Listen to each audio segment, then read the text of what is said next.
Toutes les régions de la Terre ne veulent pas de vous. Certaines semblent magnifiques de loin. Des couleurs éclatantes, des paysages à couper le souffle, le genre d'endroit que vous enregistrez sur votre téléphone et ajoutez à votre liste de voyages.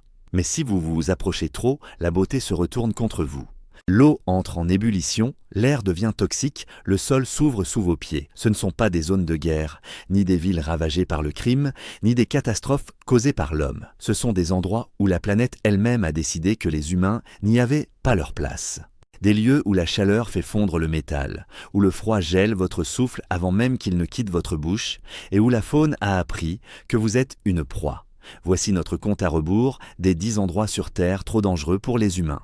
Restez jusqu'à la fin, car le numéro 1 est un lieu resté scellé du reste du monde pendant 5,5 millions d'années. Et ce que les scientifiques ont pu trouver à l'intérieur a changé tout ce que nous pensions savoir sur la vie. Avant de commencer, laissez un commentaire pour nous dire d'où vous regardez cette vidéo et quelle heure il est chez vous en ce moment. Nous voulons voir combien de pays cette vidéo atteint. Numéro 10, Grand Prismatic Spring, Yellowstone, États-Unis. Vue du ciel, on dirait une peinture posée au milieu de la nature sauvage du Wyoming. Un cercle parfait, bleu électrique, entouré d'anneaux verts, jaunes, orange et rouge profond. De la vapeur s'élève de la surface et capte la lumière, donnant à toute la formation un éclat presque irréel. Mais cet endroit existe vraiment, et il tue. L'eau au centre atteint 190 degrés Fahrenheit, assez chaude pour dissoudre les tissus humains. Les couleurs vives ne viennent pas de minéraux, elles que viennent de milliards de bactéries qui aiment la chaleur, appelées thermophiles. Chaque espèce colonise une zone de température différente, et chacune produit un pigment différent. Le résultat est un arc-en-ciel vivant. Un magnifique arc-en-ciel bouillant et mortel. Depuis le 19e siècle, plus de 20 personnes sont mortes dans les zones thermales de Yellowstone. Certaines ont glissé, d'autres ont ignoré les avertissements, d'autres encore ont quitté les passerelles pour voir de plus près. En 2016, un homme est tombé dans l'une des sources chaudes du parc. Quand les équipes sont revenues le lendemain, il ne restait plus rien à récupérer. L'eau acide et surchauffée avait entièrement dissous son corps. À chaque minute, environ 560 gallons d'eau jaillissent dans la source par une fissure de la croûte terrestre. La vapeur sent le soufre. Le sol tout autour est fragile, une fine croûte au-dessus de réservoirs en ébullition. Un seul faux pas ne signifie pas une brûlure. Cela signifie disparaître. Grand Prismatic Spring est l'endroit le plus photographié de Yellowstone. C'est aussi un rappel que les choses les plus belles de cette planète ne sont pas toujours les plus sûres à approcher. Numéro 9, les Sundarbans, Inde et Bangladesh. Au bord du golfe du Bengale, là où le delta du Gange rejoint la mer, s'étend une forêt de mangroves grande comme un petit pays, 10 000 km² de racines emmêlées, de voies d'eau soumises aux marées et de boue. C'est la plus grande forêt de mangroves sur Terre. C'est aussi le seul endroit où le prédateur suprême chasse activement les humains. Dans la majeure partie de l'Inde, les tigres du Bengale évitent les gens. Dans les Sundarbans, non. Les chercheurs pensent que les inondations constantes d'eau salée dans leur habitat ont rendu ces tigres plus agressifs, plus territoriaux et plus enclins à voir un humain comme une proie plutôt qu'une menace. Chaque année, des dizaines de personnes disparaissent dans cette forêt. Des récolteurs de miel, des pêcheurs, des bûcherons. Ils entrent dans les mangroves pour gagner leur vie et certains n'en reviennent jamais. Les tigres d'ici sont d'excellents nageurs. Ils se déplacent sans bruit dans l'eau. Ils attaquent par derrière. C'est pour cela que les habitants portent depuis des générations des masques à l'arrière de la tête, en espérant qu'une paire d'yeux peints fera croire au tigre qu'il a été repéré. Cela fonctionne parfois, pas toujours. Mais les tigres ne sont qu'une partie du danger. Des crocodiles marins patrouillant dans les voies d'eau, des cobras royaux se cachent dans les sous-bois, l'eau transporte des maladies que la plupart des hôpitaux de la région ne sont pas équipés pour traiter. Et pendant la saison des cyclones, des ondes de tempête traversent la forêt presque sans avertissement, noyant tout sur leur passage. Les Sundarbans ne sont pas un lieu où le danger est une possibilité. C'est un lieu où le danger est le réglage par défaut. Chaque heure passée dans cette forêt est une heure passée à espérer que rien à l'intérieur n'a remarqué votre présence. Numéro 8, le volcan Nyiragongo, République démocratique du Congo. La plupart des volcans donnent des signes avant d'entrer en éruption. Des secousses, des émissions de gaz, des changements dans la forme de la montagne. Le Nyiragongo, lui, n'en donne presque aucun. Dans l'est du Congo, près de la frontière avec le Rwanda, ce volcan contient quelque chose que seule une poignée de volcans sur Terre possède, un lac de lave permanent dans son cratère. Une masse de roches en fusion, agitée et bouillonnante, active depuis des décennies, orange incandescent la nuit et visible à des kilomètres. En janvier 2002, il est entré en éruption sans les signes habituels. Des fissures se sont ouvertes sur les flancs du volcan et la lave a dévalé vers la ville de Goma à des vitesses atteignant 37 miles par heure. La plupart des coulées de lave avancent assez lentement pour que les gens puissent s'enfuir à pied. Celle-ci allait plus vite qu'un être humain ne peut courir. La lave a atteint le centre-ville de Goma. Elle a englouti des maisons, des écoles et des routes. Près de 400 000 personnes ont été forcées d'évacuer. Plus de 100 personnes sont mortes. La coulée était si rapide et si fluide que des quartiers entiers ont été ensevelis avant que les habitants aient le temps de rassembler leurs affaires. Aujourd'hui, plus d'1 million de personnes vivent encore dans la zone potentielle d'éruption. Les fissures du sol autour de Goma continuent de s'élargir. L'activité sismique reste élevée. Les volcanologues qui surveillent le Nyiragongo l'ont répété. La question n'est pas de savoir si le volcan entrera de nouveau en éruption, mais quand. Et quand cela arrivera, la lave redescendra encore vers Goma. Numéro 7, la dépression du Danakil, Éthiopie. Les scientifiques l'appellent l'endroit le plus inhospitalier de la Terre. Des températures au-dessus de 120 degrés Fahrenheit. Pas de pluie, pas de végétation, des gaz toxiques qui remontent des fissures du sol, des lacs d'acide sulfurique si corrosif qu'ils dissolvent le cuir en quelques minutes. La dépression du Danakil se trouve à la jonction de 3 plaques tectoniques qui déchirent lentement le continent africain. La terre s'enfonce, le sol se fend à la surface, il reste un paysage de bassins acides verts néon, de croûtes de sel blanches aveuglantes et de cheminées de soufre qui crachent sans prévenir une vapeur toxique. Le peuple Afar vit ici depuis des siècles. Il extrait le sel à la main, sur le sol du désert, dans une chaleur qui enverrait la plupart des humains à l'hôpital en quelques heures. Les blocs sont chargés sur des chameaux et transportés comme le faisaient leurs ancêtres il y a des centaines d'années. Pour eux, le Danakil n'est pas une curiosité. C'est une question de survie. Mais même les Afars vous diront qu'il y a des zones de la dépression où personne ne va, des bassins qui dissolvent toute matière organique en quelques minutes. Des évents qui libèrent assez d'hydrogène sulfuré pour tuer une personne avant même qu'elle comprenne ce qu'elle respire. La NASA a longuement étudié le Danakil car les conditions ici ressemblent davantage à la surface de Mars que n'importe quel autre lieu sur Terre. Si une vie microbienne peut survivre dans cet endroit, et c'est le cas, alors elle pourrait théoriquement survivre sur d'autres mondes. Des équipes archéologiques ont tenté d'explorer les régions les plus profondes. Beaucoup ont fait demi-tour à cause des fumées suffocantes, de la désorientation et des hallucinations provoquées par la chaleur. Les Afars ont une légende. Le Danakil serait l'endroit où un dieu du feu a été enfermé, et si les humains creusent de trop profond, sa colère reviendra. Science ou légende, dans les deux cas, le message est le même. Cet endroit ne veut pas de vous. Numéro 6, les vallées sèches de McMurdo, Antarctique. L'Antarctique est couvert de glace. C'est la seule chose que tout le monde croit savoir sur ce continent. Mais il existe une zone où la glace n'existe pas, où elle n'a pas existé depuis des millions d'années et où rien ne vit. Les vallées sèches de McMurdo s'étendent sur environ 1500 miles carrés dans l'une des régions les plus froides de la planète. Pourtant, malgré leur position en Antarctique, il n'y a ici ni neige, ni glace, ni aucune forme de précipitation. Des vents atteignant 186 miles par heure traversent les vallées et arrachent toute humidité avant qu'elle ne puisse se déposer.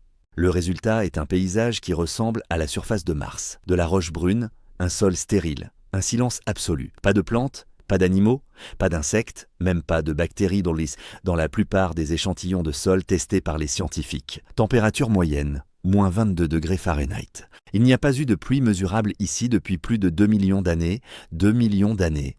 Les vallées sèches sont l'endroit le plus sec sur Terre, plus sec que le Sahara, plus sec que l'Atacama, plus sec que n'importe quel désert dont vous avez entendu parler. La NASA a utilisé cet endroit pour simuler les conditions martiennes lors de tests de rovers et d'entraînement d'astronautes. C'est la chose la plus proche d'une autre planète sans quitter celle-ci. Sans équipement spécialisé, un être humain n'y survivrait que quelques heures tout au plus. Le froid s'attaquerait d'abord à vos extrémités. Puis le vent emporterait votre chaleur corporelle. Et le silence total d'un lieu où rien n'a produit le moindre son à l'échelle géologique, finirait par atteindre votre esprit. Nous sommes à la moitié du classement, et les endroits qui arrivent sont encore plus extrêmes. Si vous regardez encore, c'est que vous avez clairement le goût de l'impossible. Abonnez-vous et activez les notifications pour ne pas manquer la suite. Et dites-nous dans les commentaires quel endroit de cette liste vous oseriez réellement visiter. La dernière fois, nous avions des spectateurs venus de plus de 40 pays. Voyons si nous pouvons faire encore mieux. Numéro 5, le lac Natron.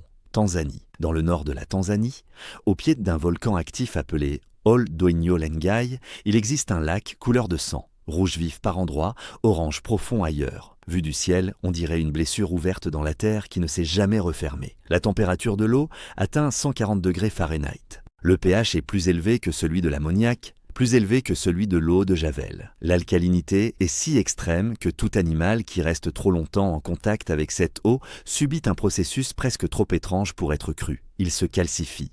Des oiseaux qui s'écrasent dans les soises dans le lac, des chauves-souris qui perdent leurs repères la nuit, de petits mammifères qui s'approchent de trop près. Le carbonate de sodium et le bicarbonate de sodium présents dans l'eau préservent et durcissent leur corps au point de les transformer en ce qui ressemble à des statues de pierre. Le photographe Nick Brandt a documenté ce phénomène en plaçant les animaux calcifiés dans des poses qu'ils avaient de leur vivant, perchés sur des branches, les ailes déployées comme en plein vol. Les images semblent fausses, elles ne le sont pas. Le lac Natron fige la vie sur place, non pas par le froid, mais par la chimie. Et pourtant, des millions de flamands nains reviennent ici chaque année pour se reproduire. Ils nichent sur les plaines salées au milieu du lac, dans des conditions qui tueraient presque n'importe quelle autre espèce. Les scientifiques pensent que les flamands choisissent justement le lac Natron parce qu'il est si hostile. Aucun prédateur n'accepte de traverser cette eau pour les atteindre. Toute une espèce a construit sa stratégie de survie sur le fait que l'endroit où elle élève ses petits est trop dangereux pour tout le reste. Numéro 4, Oymyakon, Russie, moins 88,6 degrés Fahrenheit. C'est la température la plus basse jamais enregistrée dans une localité habitée en permanence sur Terre. Cet endroit, c'est Oymyakon, un village d'environ 500 habitants dans la République de Sakha, en Sibérie orientale. À cette température, l'acier devient cassant, les pneus se fissurent, les batteries meurent, et une peau exposée peut geler en moins de 5 minutes. Quand vous expirez, votre souffle se cristallise instantanément et retombe au sol dans un son que les habitants appellent le murmure des étoiles. Les écoles ne ferment qu'en dessous de moins 61 degrés. Ce n'est pas une règle née de la dureté, c'est une règle née de la nécessité. Il n'existe aucune autre option. La grande ville la plus proche est à plusieurs jours de route. Les voitures ne sont jamais éteintes. Si vous coupez le moteur, les conduites de carburant gèlent et la batterie meurt. Vous pourriez ne jamais réussir à redémarrer. Les habitants laissent leurs véhicules tourner 24 heures sur 24 pendant les pires périodes de l'hiver. Le sol est un pergélisol permanent. Pour enterrer les morts, il faut allumer un feu au-dessus de l'emplacement de la tombe pendant plusieurs jours afin de dégeler suffisamment la terre pour pouvoir creuser. Dans la plupart des maisons, la plomberie intérieure est impossible car les tuyaux gèlent et éclatent. Des toilettes extérieures par moins 50. Voilà la réalité. Et pourtant, des gens vivent ici depuis des siècles. Des éleveurs de chevaux yakoutes, des gardiens de rennes, des familles qui n'ont jamais connu autre chose. Ils survivent grâce à des traditions transmises de génération en génération. Des traditions entièrement construites autour de la règle la plus importante de la vie, à Oymyakon. Ne faites pas d'erreur. Une seule mauvaise décision, un seul moment d'inattention. Une porte laissée ouverte une seconde de trop et le froid ne vous avertit pas. Il vous prend simplement. Numéro 3, la porte de l'enfer, Turkménistan. Il y a 50 ans, ce n'était qu'une étendue de désert plate et sans relief près du village de Darvaza. Du sable dans toutes les directions. Rien à voir, rien à signaler sur une carte. Aujourd'hui, il y a là un cratère de 230 pieds de large et 66 pieds de profondeur, en feu sans interruption depuis plus d'un demi-siècle. En 1971, des géologues soviétiques sont arrivés dans la zone, persuadés que le sous-sol contenait un gisement de pétrole. Ils ont installé une plateforme de forage. Ce qu'ils ont trouvé n'était pas du pétrole, mais une immense poche de gaz naturel. Et le sol était bien moins stable que ce qu'ils avaient calculé. La surface s'est effondrée. Elle a englouti le matériel de forage. D'après plusieurs récits, elle a aussi englouti certains chercheurs. Du méthane s'est alors échappé du cratère nouvellement formé. L'équipe craignait qu'il n'empoisonne les communautés voisines. Quelqu'un a décidé d'y mettre le feu, laisser le gaz se consumer. Leur estimation, quelques semaines. C'était en 1971. Le feu ne s'est jamais arrêté. Des centaines de flammes individuelles, de la boue en ébullition. Des vagues de chaleur que l'on ressent à plus de 100 pieds. La nuit, la lueur est visible à des kilomètres à travers le désert plat. Une lumière orange permanente dans l'obscurité, brûlant là où rien ne devrait brûler. Dans un cratère qui n'aurait jamais dû exister. Plusieurs tentatives ont été faites pour l'éteindre. Toutes ont échoué. Le cratère se trouve au-dessus de l'une des plus grandes réserves de gaz naturel de la planète. Des biologistes ont trouvé des bactéries vivant en son centre, prospérant dans des conditions qui devraient être mortelles. Et la partie la plus absurde, c'est que c'est devenu une attraction touristique. Des milliers de personnes traversent le désert pour venir regarder un trou en feu depuis avant leur naissance. Un lieu né d'une erreur que quelqu'un pensait voir se résoudre d'elle-même en quelques semaines. Numéro 2, l'île aux serpents, Brésil. À 21 miles au large de la côte de Sao Paulo, il existe une île que le gouvernement brésilien a rendue illégale d'accès pour les civils. La marine patrouille les eaux alentour. Aucun civil n'est autorisé à y mettre les pieds. La raison tient en un mot, le venin. Ilha da Queimada Grande, connue sous le nom d'île aux serpents, abrite la vipère fer de lance dorée. Les chercheurs estiment la densité à environ un serpent par mètre carré de forêt. Entrés dans les arbres, et ils sont partout, enroulés sur les branches, cachés dans les feuilles mortes, suspendus sur les rochers.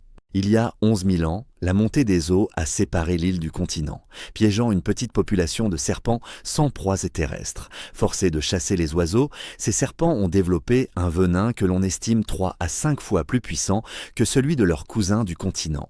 Ce venin tue un oiseau presque instantanément, l'empêchant de s'envoler après la morsure. Personne ne sait exactement ce que ce venin ferait à un être humain. Presque personne n'a jamais été mordu par une fer de lance dorée. Mais d'après ses effets sur d'autres animaux, les chercheurs pensent qu'il serait probablement fatal avant même qu'un traitement puisse être administré. Les rares expéditions scientifiques autorisées sur l'île nécessitent des permis spéciaux du gouvernement. Chaque membre de l'équipe transporte de l'antivenin. Des professionnels de santé accompagnent chaque mission. Et malgré toutes ces précautions, les chercheurs avancent lentement dans la forêt, inspectant chaque branche, chaque pierre, chaque pas avant de poser le pied. Le dernier gardien de phare qui a vécu sur l'île aux serpents a été retrouvé mort avec sa femme et ses 3 enfants.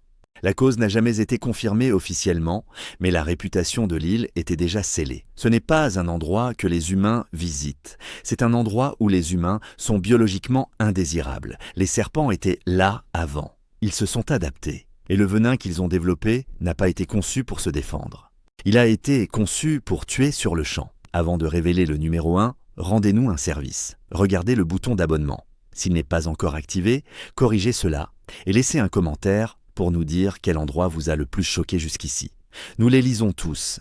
Numéro 1, la grotte de Moville, Roumanie. Et maintenant, l'endroit que même les scientifiques qui l'étudient ont du mal à croire réel. En 1986, des ouvriers qui testaient le sol pour une centrale électrique près de la ville de Mangalia, dans le sud-est de la Roumanie, ont accidentellement percé l'accès à quelque chose qui était resté scellé du reste du monde pendant environ 5,5 millions d'années. 5,5 millions d'années. Quand cette grotte était ouverte pour la dernière fois à la surface, les humains n'existaient pas. Nos ancêtres les plus lointains étaient encore à des millions d'années de la marche debout. Tout ce qui se trouvait à l'intérieur évoluait dans un isolement total depuis plus longtemps que notre espèce n'existe sur cette planète. L'air à l'intérieur contient des niveaux extrêmement dangereux d'hydrogène sulfuré et de dioxyde de carbone. L'oxygène y est à peu près 2 fois moins abondant que dans l'air normal. Respirer sans équipement spécialisé ne serait pas seulement dangereux, ce serait fatal. Pour atteindre les chambres principales, il faut descendre par un puits étroit de 65 pieds aussi de profondeur, dans l'obscurité totale. Aucune lumière naturelle n'est entrée dans cette grotte à l'échelle géologique. Rien venu de la surface ne l'a touchée. Ni pluie, ni vent, ni bactéries venues de l'extérieur. Et ce que les scientifiques ont trouvé à l'intérieur a tout changé. Complètement coupée de la lumière du soleil, la grotte a développé un écosystème indépendant, qui ne repose pas sur la photosynthèse comme presque toute la vie sur Terre. Il repose sur la chimiosynthèse, des micro-organismes à la base de la chaîne alimentaire tirant leur énergie de réactions chimiques impliquant l'hydrogène sulfuré et le méthane. Ces microbes nourrissent une communauté de 48 espèces animales introuvables ailleurs sur la planète. Des pseudoscorpions aveugles, des sangsues translucides, des araignées qui n'ont jamais vu la lumière, des insectes aux antennes anormalement longues, évolués pour se déplacer dans une obscurité absolue. Rien dans cette grotte n'a eu le moindre contact avec le monde de la surface depuis avant l'existence des humains. Ces espèces ont évolué pendant que des civilisations entières naissaient et disparaissaient au-dessus d'elles. Elles n'ont aucune idée de ce qu'est la lumière du soleil, aucune idée de ce qu'est la météo, aucune idée du monde qui existe 65 pieds au-dessus de leur tête. Moins de 100 personnes ont jamais été autorisées à entrer. Chaque visite exige une autorisation spéciale de l'autorité roumaine de recherche spéléologique. Un équipement complet de prévention contre la contamination est obligatoire. Un seul visiteur imprudent, une seule bactérie introduite, pourrait détruire un écosystème qui a mis 5,5 millions d'années à se développer. La NASA a étudié la grotte de Moville de manière approfondie. Les conditions à l'intérieur sont l'analogue le plus proche sur Terre de ce que les scientifiques pensent exister sous la glace de la Lune Europe de Jupiter et de la Lune Encelade de Saturne. Si la vie peut prospérer dans une chambre scellée, sans lumière et toxique pendant 5 millions d'années, alors la possibilité d'une vie ailleurs dans notre système solaire passe de la spéculation à la probabilité. Les habitants de Mangalia, à seulement quelques miles de l'entrée de la grotte, n'avaient aucune idée pendant des décennies qu'un monde entièrement séparé se trouvait sous leurs pieds, régi par d'autres règles, peuplé de créatures que l'évolution a façonnées pour une planète qui ne ressemble en rien à la nôtre. Et même aujourd'hui, la plupart ont du mal à y croire. Voilà les 10 endroits sur Terre trop dangereux pour les humains. D'une source bouillante qui dissout la chair en quelques minutes à un village où votre souffle gèle avant de quitter votre bouche, jusqu'à une grotte qui a passé 5 millions d'années à construire un monde n'ayant jamais vu le soleil, chacun de ces endroits est réel. Chacun existe en ce moment même sur la même planète que celle où vous êtes assis en train de regarder cette vidéo. Lequel vous a le plus choqué? Dites-le nous dans les commentaires. Et si vous êtes arrivé jusqu'ici, alors vous le savez déjà. Cette chaîne était faite pour vous. Abonnez-vous, activez les notifications. La prochaine vidéo vous emmènera dans un lieu encore plus impossible. On s'y retrouve.